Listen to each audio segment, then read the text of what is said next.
Hello guys, അപ്പോൾ ഇന്നത്തെ വീഡിയോൻ്റെ പ്രത്യേകത എന്താ വെച്ചിട്ടുണ്ടെങ്കിൽ ഇന്ന് നമ്മളെ വീട്ടിൽ ഷീനു വരുന്ന ദിവസമാണ് കേട്ടോ. അപ്പോൾ ഷീനു ആരാന്ന് എൻ്റെ വീഡിയോസ് കാണുന്ന മിക്കവർക്കും അറിയായിരിക്കും കേട്ടോ. അപ്പോൾ എൻ്റെ സിസ്റ്ററാണ് ഷീനു.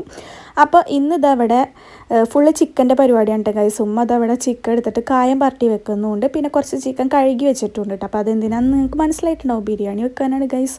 അപ്പോൾ ഞാനിവിടെ ചെറിയ ചെറിയ പീസായിട്ട് ചിക്കൻ കട്ട് ചെയ്തിട്ട് വറുത്തെടുക്കുന്നുണ്ട്.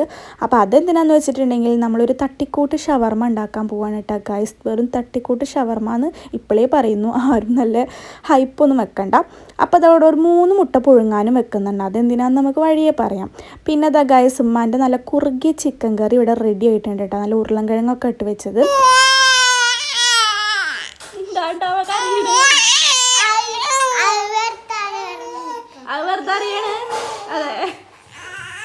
അങ്ങനെ അതാ അവരെത്തിയിട്ടുണ്ട് കേട്ടോ ഗൈസ്. അപ്പോൾ നമ്മൾ നേരത്തെ പുഴുങ്ങാൻ മുട്ട വെച്ചിട്ടുണ്ടായിരുന്നില്ല. അതെന്തിനാണെന്ന് വെച്ചിട്ടുണ്ടെങ്കിൽ മയോണൈസ് ഉണ്ടാക്കാനാണ്. എല്ലാവരും പച്ചമുട്ട ഇട്ടാവും മയോണൈസ് ഉണ്ടാക്കുന്നുണ്ടാവും. പക്ഷേ ഇവിടെ പച്ചമുട്ട ഇട്ട് മയോണൈസ് ഉണ്ടാക്കി കഴിഞ്ഞാൽ എൻ്റെ മമ്മി കഴിക്കില്ല.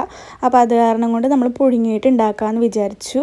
അങ്ങനെ അത് മുട്ട പുഴുങ്ങിയത് നമ്മളിങ്ങനെ പിച്ചിട്ട് കൊടുക്കുന്നുണ്ട്. എന്താ വെച്ചിട്ടുണ്ടെങ്കിൽ ചിലപ്പോൾ അരഞ്ഞില്ലെങ്കിലും ഞാൻ ജ്യൂസിൻ്റെ മിക്സി ഉണ്ടല്ലോ, ഇത് ശരിക്കും പറഞ്ഞാൽ ജ്യൂസ് അടിക്കണതല്ല, ജ്യൂസ് അടിക്കണത് വേറെ ഉണ്ട്. പക്ഷേ അങ്ങനത്തെ ഒരു മിക്സി, നല്ല നീണ്ട മിക്സിൻ്റെ ജാറുണ്ടല്ലോ, അതിലാണ് കേട്ടോ നമ്മൾ അടിക്കാൻ പോണത്. അത് കാരണമാണ് ഞാൻ അങ്ങനെ പിച്ചിട്ട് കൊടുത്തത്, ഞാൻ അരിഞ്ഞില്ലെങ്കിലും വെച്ചിട്ട്. പിന്നെ 2 വെളുത്തുള്ളി, കുറച്ച് ഉപ്പും കൂടി ഇട്ട് കൊടുത്തിട്ട് അടിക്കാമെന്ന് വിചാരിച്ചു കേട്ടോ. അപ്പോൾ എനിക്ക് വലിയ അറിയില്ല കേട്ടോ അതിനെപ്പറ്റി, സോറി. ചെറുനാരങ്ങ നീര് ഒഴിക്കണത് പറയാൻ മറന്നുപോയി ഗൈസ്. അപ്പോൾ ആദ്യം ഇതുപോലത്തെ ഒരു ഇതിലാണ് കിട്ടിയത് കേട്ടോ. അപ്പോൾ ഞാൻ വിചാരിച്ചു അപ്പടി കൊളായിന്ന്. പിന്നെ ഒന്നും കൂടി കുറച്ച് ഓയിലും കൂടി ഒഴിച്ചിട്ട് അടിച്ചപ്പോൾ ഈ ഒരു പരുവത്തിൽ കിട്ടിയിട്ടുണ്ട്. കുഴപ്പമില്ല, ടേസ്റ്റൊക്കെ മയോണൈസിൻ്റെ ടേസ്റ്റായിട്ട് തന്നെ കിട്ടിയിട്ടുണ്ട് കേട്ടോ. പിന്നെ അത് നമ്മൾ ക്യാബേജ് അരിഞ്ഞ് വെച്ചിട്ടുണ്ടായിരുന്നു. അപ്പോൾ ഞാൻ പറഞ്ഞല്ലോ തട്ടിക്കൂട്ട് ഷവർമ. അപ്പോൾ കുറച്ചധികം ക്യാബേജും കുറച്ച് ചിക്കനും ആണ് കേട്ടോ ഗൈസ് ഉള്ളത്. അങ്ങനെ അത് ചിക്കൻ നമ്മളിങ്ങനെ പിച്ചി ഇട്ട് കൊടുത്തിട്ട് അതിലിട്ട് കൊടുത്തിട്ടുണ്ട് കേട്ടോ. പിന്നെ വേണമെങ്കിൽ ഒരു ഫോർമാലിറ്റിക്ക് നമുക്ക് കുറച്ച് സവോളയും കൂടി ഇട്ട് കൊടുക്കാമെന്ന് വിചാരിച്ചു. അങ്ങനെ ഒരു ഇച്ചിരി സവോള ഇട്ട് കൊടുത്തിട്ടുണ്ട് കേട്ടോ. പിന്നെ നമ്മൾ അടിച്ച് വെച്ചിട്ടുണ്ടായിരുന്ന മയോണൈസ് നമ്മൾ സാധാ മയോണൈസിൻ്റെ ലുക്കില്ലെങ്കിലും ടേസ്റ്റൊക്കെ ഏകദേശം അതുപോലെ തന്നെ കേട്ടോ. പിന്നെ കുറച്ച് ക്വാണ്ടിറ്റി കിട്ടിയുള്ളൂ. പിന്നെ ഉമ്മ ചപ്പാത്തി ചുട്ട് വെച്ചിട്ടുണ്ടായിരുന്നത് അത് പോയി പൊക്കിയിട്ട് വന്നു കേട്ടോ. അതിൽ റോളാക്കാമെന്ന് വിചാരിച്ചിട്ട്. പിന്നെ വേറെ ഒന്നും നമുക്ക് ഉണ്ടാക്കേണ്ട ആവശ്യമില്ലല്ലോ. അങ്ങനെ അതിൽ റോളാക്കിയിട്ട് നമ്മൾ വെച്ചിട്ടുണ്ട്. നമ്മൾ ചെയ്ത മിക്സാണ് കേട്ടോ അതിൻ്റെ ഉള്ളിൽ റോളാക്കി വെച്ചിട്ടുള്ളത്. പിന്നെ നമ്മളൊരു പ്ലേറ്റ് എടുക്കുക, അതിലൊരു 2 റോള് വെക്കുക, കുറച്ച് സോസും അടിക്കുക. അങ്ങനെ ഞാനും ഷീനു ബ്രേക്ക്ഫാസ്റ്റ് കഴിച്ചിട്ട് നേരെ ഞങ്ങൾ എരുമപ്പെട്ടി പോകാൻ തെണ്ടീസിന് ഇറങ്ങിയിരിക്കുകയാണ് കേട്ടോ ഗൈസ്. എരുമപ്പെട്ടിയിൽ ഷീനുവിൻ്റെ കുട്ടിക്ക് പമ്പേഴ്സ് വാങ്ങാനാണ് മെയിനായിട്ട് പോകാൻ ഇറങ്ങിയത്. പക്ഷെ അവിടെ പോയപ്പോൾ ഒരുവിധമുള്ള സാധനങ്ങളൊക്കെ വാങ്ങിയിട്ടാണ് ഗൈസ് വീട്ടിൽ വന്നിരിക്കണത്. പിന്നെ ആ ഒരു വെപ്രാളത്തിൽ നമുക്ക് വീഡിയോ എടുക്കാനൊന്നും പറ്റിയില്ല ഗൈസ് അതൊന്നും. അപ്പോൾ നേരെ വന്നു ഉടനെ ചോറിൻ്റെ മുന്നിലാണ് കേട്ടോ ഗൈസ് വീണത്. ഞങ്ങളെ കാത്ത് കെട്ടിയിരിക്കുകയായിരുന്നു ഇപ്പം ഇമ്മയും പിന്നെ മൂത്തുമ്മൊക്കെ വന്നിട്ടുണ്ടായിരുന്നു കേട്ടോ അവരൊക്കെ. അപ്പോൾ ഗൈസ് ഈ ഫുഡ് അടിച്ചിട്ട് വേണം ഞങ്ങൾക്ക് ഇനി ഒരു രാത്രി കല്യാണത്തിന് പോകാനായിട്ട്. അപ്പോൾ പോകാൻ വേണ്ടി റെഡി ആയി നിൽക്കുന്ന സമയത്ത് നമ്മൾ ഹനമോളാത്ത് വന്നിരിക്കണ ഗൈസ്. അപ്പോൾ ഒരു അൺഎക്സ്പെക്റ്റഡ് ആയിട്ട് അല്ല ഗൈസ് എന്നോട് പറഞ്ഞിട്ടാണ് വന്നത്.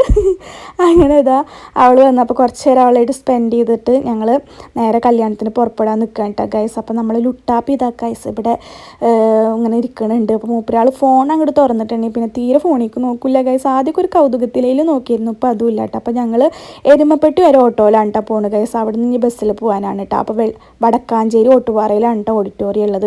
അങ്ങനെ ഞങ്ങളത് ഓഡിറ്റോറിയത്തിലെത്തി. അപ്പോൾ ഇവിടെ ആരും എത്തിയിട്ടില്ല ഗൈസ്, എല്ലാവരും വീട്ടിലാണ്. ഞങ്ങൾ വീട്ടിൽ പോകാതെ നേരെ മണ്ഡപത്തിൽ വന്നതാണ് കേട്ടോ. അതാണ് ഇവിടെ ആരും എത്താത്തത്. അങ്ങനെ രാത്രിയും കഴിഞ്ഞ് നേരം വെളുത്തോട്ടാ ഗൈസ്. അങ്ങനെ നമ്മളെ ഷീനും ഐതിമോനും ഷെരീഫൊക്കെ പോവുകയാണ് കേട്ടോ ഗൈസ്. അപ്പോൾ ഞങ്ങൾ ഈ വണ്ടിയിൽ എന്തിനാണ് കയറിയിരിക്കണമെന്ന് വെച്ചിട്ടുണ്ടെങ്കിൽ ഞങ്ങൾക്ക് മോൻ്റെ മുടി കളയണമായിരുന്നു കേട്ടോ ഗൈസ്. അപ്പോൾ ഇവർ പോകുന്ന ഒരു സങ്കടം ഉണ്ട് ഞങ്ങൾക്ക്. കാരണം ഒരു ദിവസം 2 ദിവസം ഉണ്ടായിരുന്നു, 2 ദിവസം അവരുണ്ടായിട്ട് പോകാമെന്ന് പറയുമ്പോൾ ഭയങ്കര ഫീലാണ് ഗൈസ്. അങ്ങനെ ഞങ്ങൾ എത്തിയിട്ടുണ്ട്, ഞങ്ങൾ ഇറങ്ങി അവർ പോയിട്ടാ ഗൈസ്. അപ്പോൾ വലിയൊരു മനുഷ്യ മുടിവായിട്ടാണ് വെയിറ്റ് ആക്കിയിരിക്കുകയാണ് ഗൈസ്. ഞങ്ങളിപ്പോൾ ഇവൻ്റെ 3ാമത്തെ വട്ടമാണ് കേട്ടോ മുടി കളയുന്നത്. ആദ്യത്തെ വട്ടം ഇവർ തന്നെയാണ്, ഈ കാക തന്നെയാണ് വീട്ടിൽ വന്നിട്ട് കളഞ്ഞെന്നു.